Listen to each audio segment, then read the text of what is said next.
Hello friends and welcome to the exams made simple. शुरू करते हैं आज का द हिंदू न्यूज़पेपर एनालिसिस जो कि है 11 अक्टूबर 2022 का। देखते हैं सबसे पहले फ्रंट पेज की सबसे बड़ी न्यूज़ कौन सी है। तो स्टार्ट करते हैं, बहुत सबसे बड़ी तो नहीं लेकिन हाँ एग्जाम के लिए इंपॉर्टेंट एक न्यूज़ से, वो है supreme court collegium resolves not to deliberate on appointments.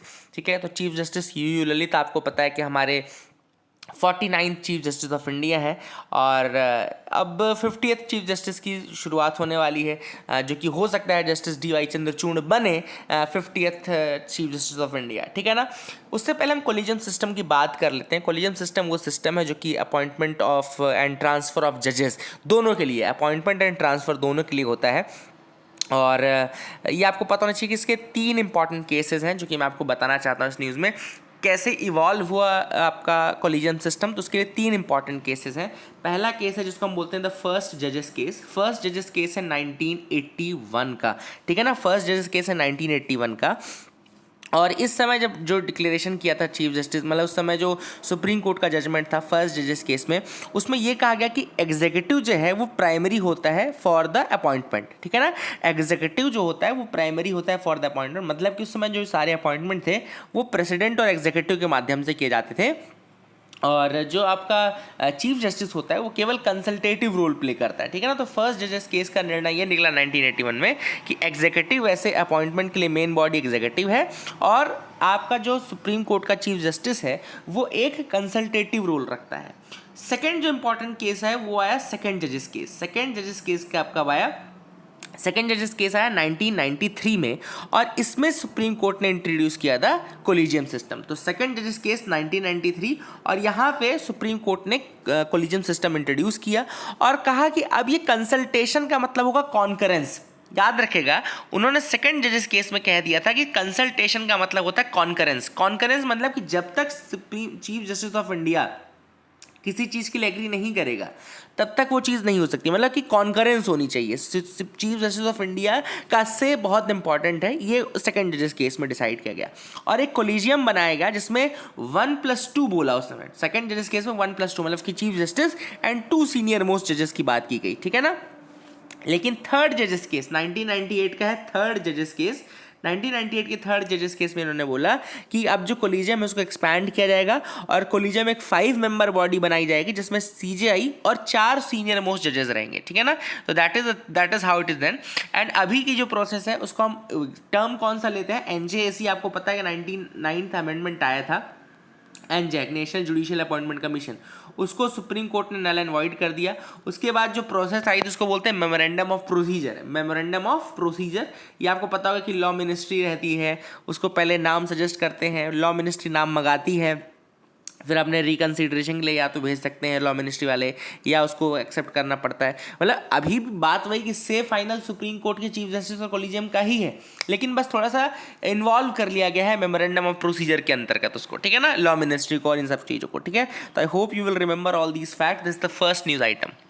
अब रशिया ने अगेन लॉन्च करना शुरू कर दिया फ्रेश अटैक्स ओवर यूक्रेन, आपको पता होना चाहिए। और यूक्रेन, आपको पता है कर्च ब्रिज जो था, जो की ब्रिज था क्रीमिया को ज्वाइन करने वाला, उसको जब डैमेज हुआ है उसके बाद से यूक्रेन के ऊपर जो अटैक है वो और ज़्यादा इंटेंसिफाई कर दिए हैं रशिया ने। Let me show you one map.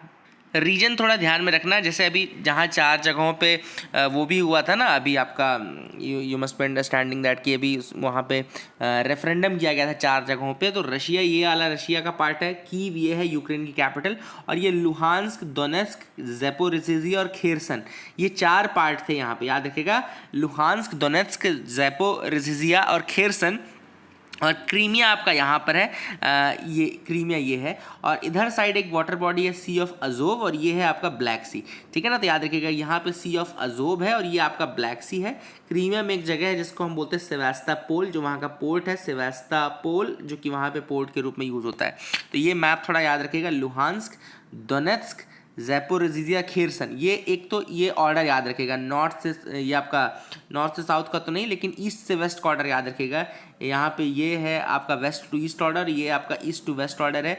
Luhansk, Donetsk, Zaporizhzhia, Kherson, ये ऐसा क्वेश्चन पूछ सकता है यूपीएससी, है ना। तो इस क्वेश्चन के लिए तैयार रहिएगा। ईस्ट से वेस्ट और वेस्ट टू ईस्ट का ऑर्डर लिख लीजिए। क्रीमिया आपको पता है, वाटर बॉडी 2 याद रखिएगा, सी ऑफ अजोव और ब्लैक सी। समाजवादी पार्टी के फाउंडर और 3 बार के यूपी सीएम मुलायम सिंह यादव नहीं रहे, इनकी डेथ हो गई है। और एक न्यूज़ है, ठीक है, आप इसको याद रखिएगा। Condolences to him and his family. अगली न्यूज़ नेक्स्ट पेज में जैसे यहाँ पे दिख रहा होगा, Bhopal gas tragedy survivors protest outside minister's house. ठीक है, अब इन्होंने किया तो किया, लेकिन आपको थोड़ा भोपाल गैस ट्रेजेडी के बारे में बता दूं। भोपाल गैस ट्रेजेडी एक one of the worst chemical accidents या केमिकल डिजास्टर्स में आता है, और ये 2 और 3 दिसंबर 1984 में हुआ था। 2 और 3 दिसंबर, मिडनाइट ऑफ 2 और 3 दिसंबर 1984 में मिथाइल आइसोसाइनेट गैस, ये आप ज़रूर लिख लीजिएगा, methyl isocyanate gas, methyl isocyanate gas, ये यहाँ पे हुई थी। यूनियन कार्बाइड प्लांट था, याद रखिएगा, union Carbide India Limited pesticide plant था जो कि भोपाल में सिचुएटेड है। वहाँ पर ये इसका रिसाव हुआ, और मतलब it is one of the worst accidents in the history of the human kind. ठीक है ना, one of the worst chemical accident in the history of the human kind. लगभग 5 लाख से ज़्यादा लोग ऐसे हैं जो कि एक्सपोज हुए थे मिथाइल आइसोसाइनेट गैस के उसमें।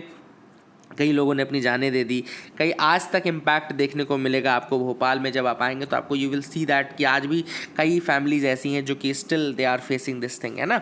तो मिथाइल आइसोसाइनेट गैस की लीक हो गई थी, वहाँ पे स्टोरेज टैंक था। यूनियन कार्बाइड इंडिया लिमिटेड था, पेस्टिसाइड प्लांट था, Union Carbide India Limited pesticide plant था, और वहाँ पे मिथाइल आइसोसाइनेट, MIC गैस बोलते हैं उसको, MIC gas, methyl isocyanate gas leak हो गई थी। That is the thing which you should remember. Editorial part में आते हैं। पहला एडिटोरियल आपको दिख रहा होगा, Russia's continued defines of international law.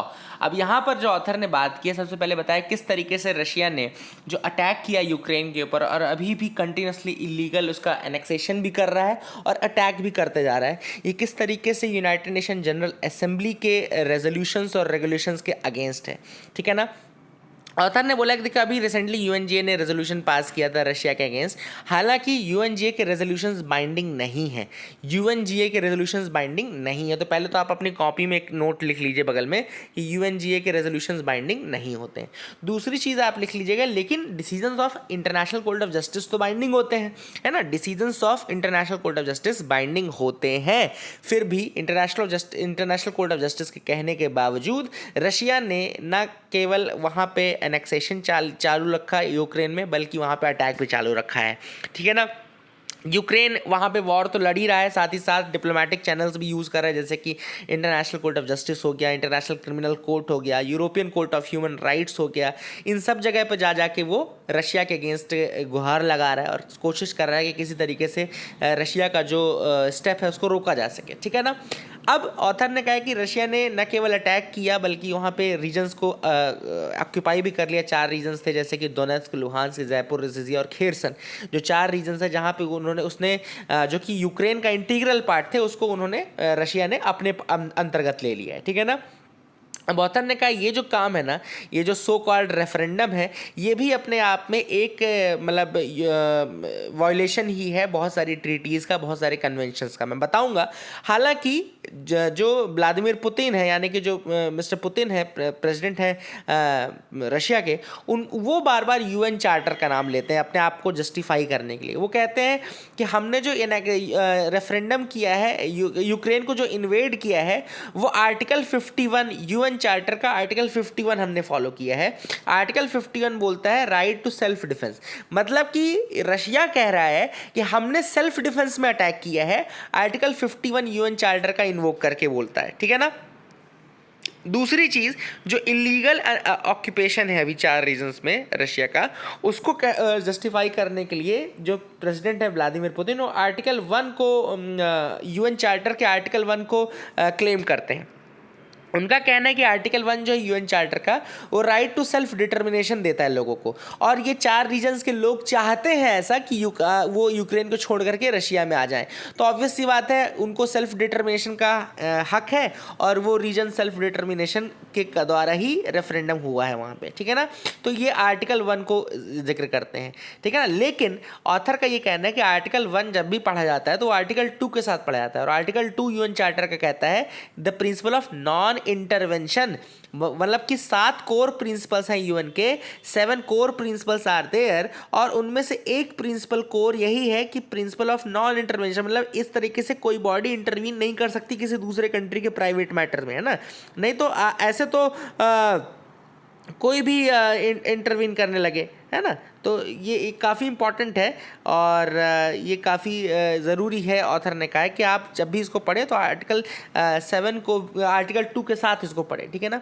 अब यहाँ पे ऑथर ने कहा है कि रूल्स ऑफ ऑक्यूपेशन भी होते हैं, मतलब कि जो ये ऑक्यूपाई किया गया ना, ये एक तरीके से इसको बेलिजरेंट ऑक्यूपेशन कहते हैं। इसको लीगल ऑक्यूपेशन हम नहीं बोलेंगे, इंटरनेशनल लॉ में इसको बेलिजरेंट मतलब फोर्स का यूज़ करके बेलिजरेंट ऑक्यूपेशन कहा जाता है। तो what Russia has done over Ukraine is a belligerent occupation, है ना, नॉट रेफरेंडम, ठीक है। अब बेलिजरेंट ऑक्यूपेशन ये कहता है कि आपको अपने जिस टेरिटरी को आपने ऑक्यूपाई किया है उसका आपके पास अभी केवल और केवल कंट्रोल है, लेकिन अथॉरिटी नहीं है। You have occupied that but you don't have the sovereignty, you don't have the sovereignty, you have authority but you don't have the sovereignty, ये लिख लेना बेलिजरेंट ऑक्यूपेशन के लिए। और एक इंपॉर्टेंट कन्वेंशन याद रखिएगा, Hague convention, there is a Hague convention of 1899, है ना। हेग कन्वेंशन 1899 का है और वो कहता है कि आपके पास अथॉरिटी तो है but you don't have the sovereignty, और आप इस अथॉरिटी को सॉवरेनिटी में अगर कन्वर्ट करना चाहते हैं तो केवल और केवल आपने जिसको ऑक्यूपाई किया है उसके कंसेंट के साथ हो सकता है। If you want to convert the authority into sovereignty then that can be done alone with the permission of the occupier, आपने जिसको ऑक्यूपाई किया है। मतलब यूक्रेन के परमिशन के बिना आप उसको सॉवरेनिटी उसकी नहीं ले सकते हो, ठीक है ना। तो that is the thing which is there. और हेग कन्वेंशन का आर्टिकल 43 जो है वो ये चीज़ बोलता है, हेग कन्वेंशन का आर्टिकल 43। अब ये जो हेग कन्वेंशन है ना, ये हेग कन्वेंशन आपका उसमें आया था, 2 ट्रीटीज़ में आया था, 1899 और 1907। और ये रूल्स बताता है कि कौन से रूल्स बेलिजरेंट को फॉलो करने हैं once it occupies a territory. जैसे इस केस में बेलिजरेंट कौन है, इस केस में बेलिजरेंट है रशिया, तो रशिया इज़ अ बेलिजरेंट, उसको कौन से रूल फॉलो करने हैं। हालांकि उसने ऑक्यूपाई किया है, तो वॉर के टाइम पे अगर आपने किसी दूसरी टेरिटरी को ऑक्यूपाई किया है तो उस समय आप बेलिजरेंट कहलाते हो। और बेलिजरेंट को कौन से रूल फॉलो करने, ये 1899 का और 1907 का हेग कन्वेंशन की ट्रीटीज़ बताती हैं। तो इसलिए वो बता रहे हैं कि केवल आपके पास अथॉरिटी आई है, सॉवरेनिटी नहीं आई उस रीजन की। सॉवरेनिटी आपको उनके लोगों से बातचीत करके ही, उनसे कंसेंट से ही आ सकती है। तो ये चीज़ आपको याद रखेंगे। तो that is what has been mentioned in this article. I hope you got clarity. दूसरा जो एडिटोरियल हम डिस्कस करेंगे वो है building resilient mineral supply chain. अब देखो ये आर्टिकल बात कर रहा है आत्मनिर्भरता की इन द एनर्जीज। याद रखिएगा, आत्मनिर्भरता इन द एनर्जी, स्पेशली जो मिनरल रिसोर्सेज हैं वहाँ पे, ठीक है ना। आप सबको पता होगा कि ऑयल गैस इसकी कितनी किल्लत चल रही है यूक्रेन वॉर के कारण, और उसका इम्पैक्ट देखने को भी मिल रहा है कि प्राइजेस बहुत ज़्यादा बढ़ जाते हैं। ऐसे में बहुत ज़्यादा ज़रूरी है कि सेल्फ रिलायंस आपकी कंट्री, अगर आपके पास सेल्फ रिलायंट सोर्सेज हैं तो फिर आप परेशान नहीं होंगे, अदरवाइज आपको परेशानी का सामना करना पड़ेगा। तो आपको सबसे इंपॉर्टेंट क्या है कि मिनरल सिक्योरिटी के लिए और एनर्जी सिक्योरिटी के लिए आपको सबसे इंपॉर्टेंट चीज़ चाहिए कि आप जो सप्लाई चेन्स है, आप अपने सप्लाई चेन्स को टारगेट करिए और उनको कैप्चर करके रखिए और पाथवेज बना करके रखिए कि किस तरीके से कहाँ से आप फर्निश करेंगे, ठीक है ना। लेकिन जैसे कि मिनरल्स हैं सच एज लिथियम, कोबाल्ट, निकल, रेयर अर्थ मिनरल, ये बहुत क्रिटिकल है for building the resilient indigenous supply chain for clean energy technology. तो क्लीन एनर्जी टेक्नोलॉजी के लिए बहुत इंपॉर्टेंट है कि आपके पास लिथियम, कोबाल्ट, निकल, रेयर अर्थ मेटल्स जो हैं ये बहुत क्रिटिकल है, उनकी सप्लाई आपको मिले। सबसे लेकिन बहुत सारे चैलेंजेस भी हैं। बहुत सारे चैलेंजेस कौन कौन से? पहला चैलेंज तो ये कि ये जो जितने भी रिजर्व हैं, जो मतलब हमने बात की, चाहे रेयर अर्थ मिनरल के हों, चाहे ये सारे कंसंट्रेटेड है in the geopolitically sensitive areas, ठीक है ना। जियोपॉलिटिकली सेंसिटिव एरियाज में सिचुएटेड है और इस कारण से बहुत ही मुश्किल है कि ease of doing business perspective से आप उनको टैप कर सके। तो they are all located in geopolitically sensitive areas, तो बहुत ज़्यादा टफ हो जाता है आपको कोलैबोरेट करना। ठीक है ना। और दूसरा ये कि अभी जो एग्जिस्टिंग प्रोडक्शन है, एग्जिस्टिंग प्रोडक्शन मतलब कि किस इस फील्ड में, चाहे वो मिनरल की फील्ड हो चाहे वो इसकी फील्ड में जो एग्जिस्टिंग प्रोडक्शन है वो कंट्रोल कौन कर रहा है, कुछ जियो स्ट्रैटेजिक कॉम्पिटिटर्स कंट्रोल कर रहे हैं। फॉर एग्जांपल चाइना जो है, चाइना कोबाल्ट माइनिंग को पूरा कंट्रोल करता है, चाहे वो डेमोक्रेटिक रिपब्लिक ऑफ कॉन्गो से कर रहा हो चाहे कहीं से भी, लेकिन चाइना कंट्रोल कर रहा है। तो अब एक पार्टनर को हटा करके, मतलब आपको अपने कॉम्पिटिटर को हटा करके वो टैप करनी है ना सप्लाई लाइन, है ना, तो वो एक टफ चीज़ होता है। तीसरा ये है कि फ्यूचर जो माइन प्रोडक्शन है it is often tied up in off take agreements, मतलब कि वो ऑलरेडी ऑफ टेक एग्रीमेंट्स के साथ ऑलरेडी टैप है, 5 साल 10 साल के लिए लोगों ने, दूसरी कंट्रीज़ ने करके रखा है इन एडवांस, एक कंट्री बायर कंट्री, और इसी तरीके से हो रहा है 10 साल 15 साल फ्यूचर के माइन प्रोडक्शन के उसके भी एग्रीमेंट जो है वो करके रखे गए हैं, ठीक है ना। तो इस तरीके से हमको भी अपनी पहले तो फ्यूचर नीड्स डिटरमाइन करनी पड़ेंगी, उसके बाद हमको टैप करनी पड़ेगी कंट्रीज जिनके साथ हम इस तरीके से कर सकें। अब इंडिया ने क्या किया, तो इंडिया ने 2019 में एक काबिल यानी कि खनिज विदेश इंडिया लिमिटेड नाम की बॉडी बनाई, याद रखिएगा, इंडियन गवर्नमेंट ने स्टैब्लिश किया खनिज विदेश इंडिया लिमिटेड काबिल 2019 में, with the mandate to secure mineral supply for the domestic market. इसका मैंडेट क्या था, मिनरल सप्लाई सिक्योर करना है फॉर द डोमेस्टिक मार्केट, ठीक है ना, काबिल इसको याद रखिएगा। तो अब ऑथर ने यहाँ पे कुछ सजेशंस दिए कि क्या हमको करना चाहिए कि हम इस तरीके से, किस तरीके से मिनरल सप्लाई चेन्स को एक तो टैप कर सकें और दूसरा अपनी एनर्जी सिक्योरिटी को मेंटेन कर सकें। तो पहला ऑथर ने कहा कि figure out the mineral requirement of the domestic industry. सबसे पहले तो आप अपने डोमेस्टिक इंडस्ट्री का मिनरल रिक्वायरमेंट फिगर आउट करें, डेटा अपने पास रखें, ये कितना आपको ज़रूरत पड़ेगी, कितना आप रिजर्व में रखना चाहते हो, ठीक है ना, आपके पास कितने मिनरल्स की ज़रूरत पड़ेगी for powering the new renewable energy as well, heavy industry as well, science and technology as well, सारे अलग अलग सेक्टर वाइज आप निकालो, ठीक है ना। 5 ईयर रोड मैप बनाओ, you should create a 5 year road map with clear targets of deploying the indigenous manufacturing across the clean energy application. मतलब उसमें आप सारी चीज़ें बनाओ, किस तरीके से आप डोमेस्टिक इंडस्ट्रीज चलाओगे, किस तरीके से इंडिजिनस मैन्युफैक्चरिंग स्टार्ट करोगे, ये सारे, ठीक है ना। फिर इसके बाद ऑथर ने कहा है कि assess the technology mix that would support this deployment. अब आपने जो प्लान बनाया, चाहे वो रिन्यूएबल एनर्जी का बनाया, किस जहाँ जहाँ बनाया, वहाँ पे ये देखो कि कौन कौन से टेक्नोलॉजीज के द्वारा वो चीज़ किया जा सकता है, और उसके बेसिस पे डिटरमाइन करो कि कितनी आपको मिनरल क्वांटिटी चाहिए फॉर सपोर्टिंग दैट मैन्युफैक्चरिंग, ठीक है ना। दूसरा ऑथर ने कहा है कोऑर्डिनेट करो with domestic industry to determine where strategic interventions by the government would be necessary for the purpose. मतलब कि डोमेस्टिक इंडस्ट्री के साथ कोऑर्डिनेट करिए और ये देखिए कि कहाँ कहाँ गवर्नमेंट के इंटरवेंशन की ज़रूरत पड़ेगी, जहाँ जहाँ पड़े तो कोलैबोरेट कर सकता है। काबिल आपने खनिज विदेश बनाई ली गए है ना, ये आपका खनिज विदेश इंडिया लिमिटेड है ना, तो उसके साथ फिर कोलैबोरेट करवा दो इंडस्ट्रीज़ का, तो दैट इज़ द थिंग। फिर तीसरा ऑथर ने कहा कि प्राइवेट सेक्टर को भी इंकरेज करो कि वो अपने खुद के मिनरल्स सिक्योर करे for their own requirement. You should encourage the private sector to secure the mineral requirement for their, to secure the minerals for their own requirement. आप लिखते जाइए ये पॉइंट जो मैं बोलता जा रहा हूँ, है ना। फिर इसके बाद ऑथर ने कहा कॉन्ड्यूसिव इन्वेस्टमेंट अपॉर्चुनिटीज़ अगर नहीं मिल रही हैं काबिल को, काबिल पहले तो ढूंढे इन्वेस्टमेंट अपॉर्चुनिटीज़, अगर नहीं मिल रही है तो फिर जो ग्लोबल मिनरल सप्लायर्स हैं उनके साथ एग्रीमेंट साइन करे, काबिल जा करके एग्रीमेंट साइन करे with the global mineral suppliers, ठीक है ना। तो that is what has been mentioned by the author, ठीक है। इसके बाद ऑथर ने कहा government should jointly invest in mining assets with geo strategic partners. अलग अलग जियो स्ट्रैटेजिक पार्टनर्स के साथ मिलकर के गवर्नमेंट को इन्वेस्ट करना चाहिए इन माइनिंग असेट्स, ठीक है ना, माइनिंग असेट्स में इन्वेस्ट करना चाहिए, ठीक है ना। और अपनी तरफ से कौन जाएगा, ऑब्वियसली काबिल जाएगा, बॉडी हमने बनाई ली है। इसके अलावा एक्सटर्नल अफेयर्स मिनिस्ट्री के लिए ऑथर ने सजेस्ट किया कि भाई आप एक काम करो, जो कंट्रीज़ हैं फॉर एग्जाम्पल क्वाड है और इस तरीके से बहुत सारी पार्टनर कंट्रीज़ हैं, उनके साथ आप इनिशिएट करो कि उनके साथ आप सप्लाई चेन बनाने की कोशिश करो कि आपको प्रॉपर मिनरल्स की सप्लाई चेन मिलती जाए, ठीक है ना। और लास्ट उन्होंने कहा कि ऐसी टेक्नोलॉजीज जो डोमेस्टिकली अवेलेबल मटेरियल्स को यूटिलाइज करती हो उनको आप प्रमोट करो, ऐसी टेक्नोलॉजीज को प्रमोट करो जो आपके डोमेस्टिकली अवेलेबल मिनरल्स के साथ बन जाए, ताकि आपको दूसरे के ऊपर डिपेंड ही ना होना पड़े। जब आप दूसरे के ऊपर डिपेंड ही नहीं रहोगे, आपकी डिपेंडेंस ऑलरेडी रिड्यूस हो जाएगी, ठीक है ना। तो मतलब कि लोकली जो आपके पास मिनरल्स अवेलेबल हैं उनसे टेक्नोलॉजीज आप डेवलप करो। और लास्ट है रिसाइकलिंग की एक पॉलिसी बनाओ प्रॉपर, माइनिंग ऐसे माइनिंग अर्बन माइनिंग करो which is aimed at recycling the mineral inputs from deployment that have completed there useful life.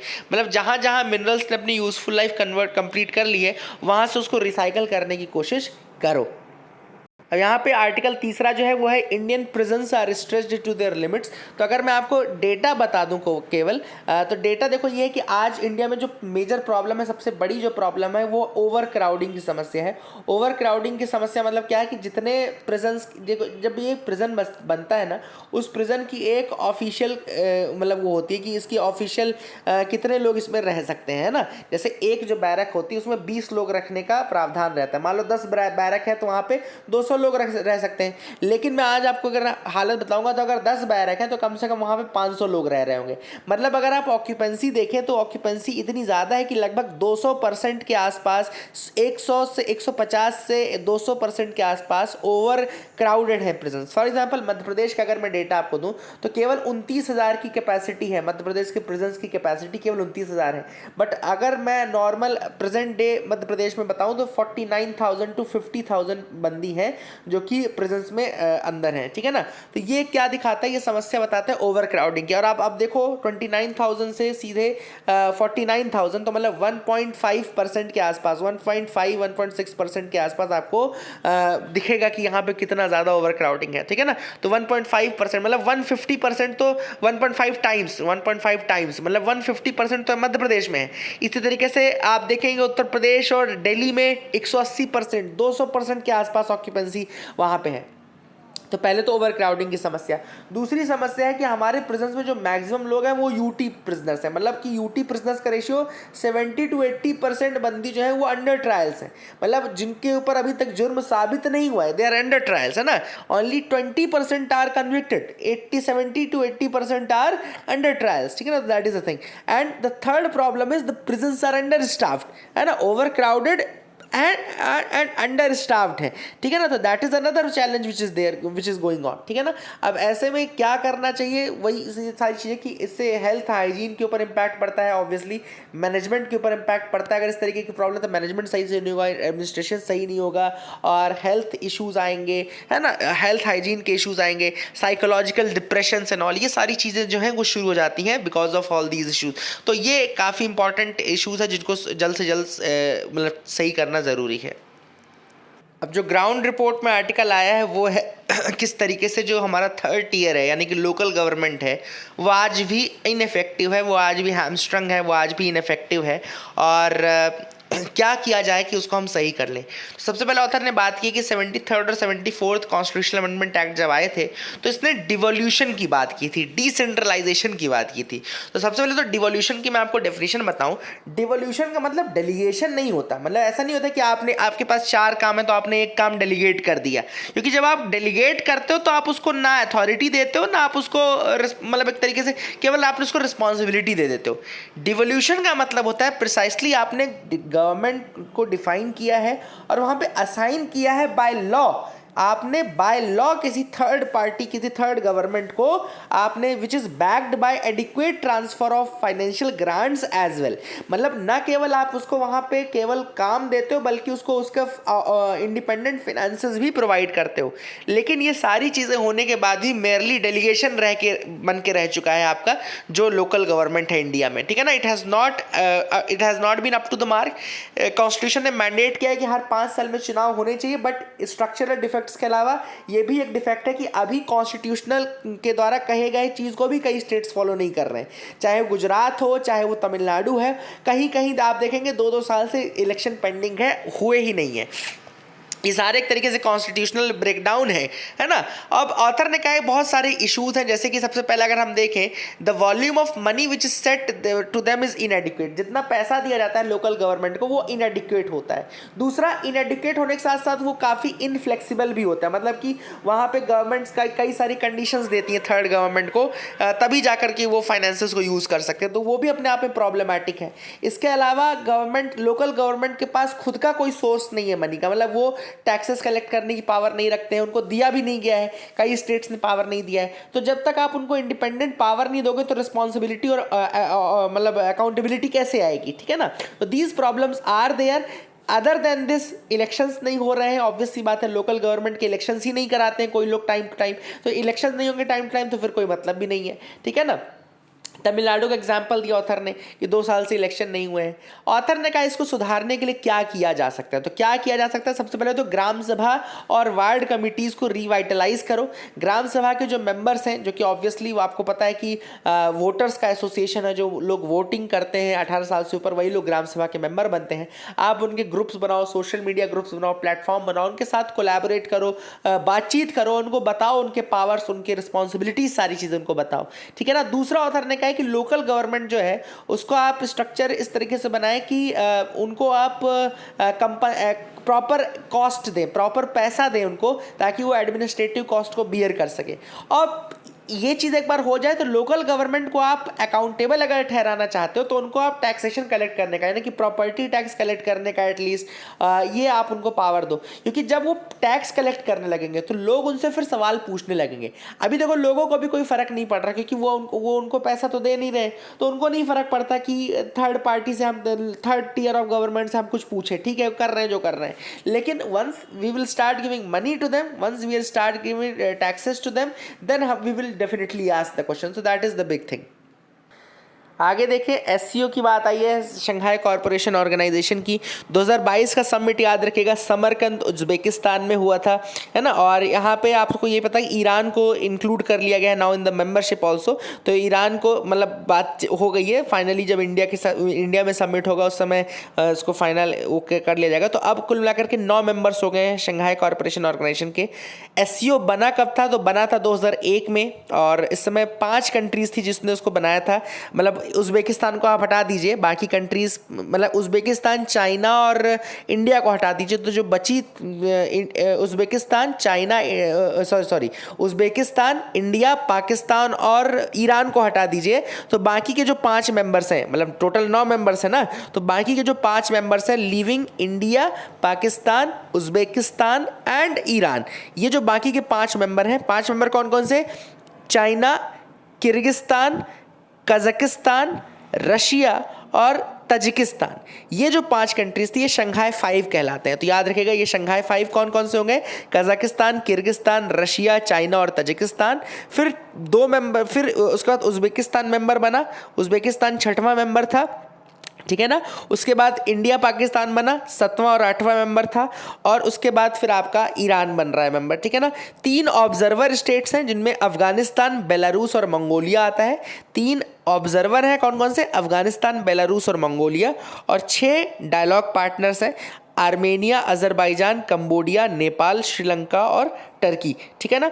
इसके अलावा एक इनका एंटी टेररिस्ट मैकेनिज्म है जिसको हम बोलते हैं रैट्स, है ना, रीजनल एंटी टेररिस्ट स्ट्रक्चर, ठीक है ना, रैट्स बोलते हैं, तो ये भी आप याद रखिएगा। नेक्स्ट इंपॉर्टेंट न्यूज़ है, बात कर लेते हैं नोबेल प्राइज इकोनॉमी की। और नोबेल प्राइज इकोनॉमी का मिला है बेन बर्नांके, जो कि एक्स फेडरल बैंक जो अमेरिका का है उसके चेयरमैन भी रह चुके हैं। और 2007-8 के बाद, यानी कि 2007-8 की जो फाइनेंशियल क्राइसिस थी उसके बाद अमेरिका का किस तरीके से दोबारा से रिसर्जेंस किया गया, उसके ऊपर काफ़ी बड़ा रोल था बेन बर्नांके का। और बेन बर्नांके एक्सपर्ट हैं जो कि ग्रेट डिप्रेशन पे उन्होंने काम भी किया है for revive, he has expertise on the great depression to work reviving the American economy, ठीक है ना। इसके अलावा डगलस डब्ल्यू डायमंड और फिलिप एच डाइविग, याद रखिएगा डगलस डब्ल्यू डायमंड और फिलिप एच डिविग, इनको भी नोबेल प्राइज मिला है इस बार। जो काम किया इन्होंने, ऑब्वियसली ये जो लोग हैं इन्होंने बात की किस तरीके से बैंक का जब फॉल आउट होता है तो वो कितना ज़्यादा नुकसानदायक होता है, तो why bank fall out should be prevented, how depression can be avoided, ये सारी चीज़ें इनके ऊपर डिस्कस इन्होंने किया है। तो बैंक्स के और फाइनेंशियल क्राइसिस के ऊपर इन्होंने रिसर्च किया। तो I hope you got clarity regarding that as well, आपको समझ में आ गया होगा, ठीक है ना। आगे मूव करते हैं, देखते हैं और क्या इंपॉर्टेंट न्यूज़ आर्टिकल्स है जिसके बारे में डिस्कस करना है। तो यहाँ पे जैसे कोई खास न्यूज़ मुझे नहीं दिख रही है। So that is it for the day friends, I hope you like the video. आपको क्या और सीखना है, क्या कुछ पूछना है, अगर कोई टॉपिक है जिसको आपको जानना चाहते हैं जिसके बारे में, तो ज़रूर हमको कमेंट सेक्शन में बताइएगा। मैं कोशिश करूँगा कि उनके ऊपर आपको अलग से वीडियो बना करके दे दूँ। तो I hope you enjoyed the video, thank you and have a nice day.